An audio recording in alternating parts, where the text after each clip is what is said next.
রবিবার আসানসোলের কুলটি থানার চৌরাঙ্গি ফাঁড়ির পুলিশের পক্ষ থেকে পুলিশ সহ কেন্দ্রীয় বাহিনী নিয়ে শ্রবণপুর, কল্যাণেশ্বরী, ডুবুরডিহি, কদভিটা, দেবীপুর সহ চৌরাঙ্গি ফাঁড়ির বিভিন্ন গ্রাম সহ এলাকায় রুটমার্চ করা হয়। মূলত নির্বাচনের আগে ভোটারদের অভয় দিতে ও এলাকার শান্তি শৃঙ্খলা বজায় রাখতে এই রুটমার্চের আয়োজন বলেই জানা গেছে। অন্যদিকে ভোটের দিনক্ষণ ঘোষণা হতেই পশ্চিমবাংলা ও ঝাড়খণ্ড সীমান্তের ডুবুরডিহি চেকপোস্টে অঞ্চলে কুলটি থানার চৌরাঙ্গি ফাঁড়ির পুলিশের ও কুলটি ট্রাফিক গার্ড পুলিশের পক্ষ থেকে নাকা তল্লাশি শুরু হয়েছে।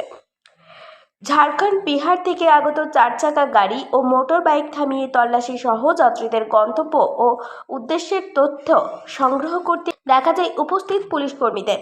লোকসভা নির্বাচন সুষ্ঠু শান্তিতে সম্পন্ন করার লক্ষ্যেই পুলিশ প্রশাসনের এই উদ্যোগ বলে জানা যায়।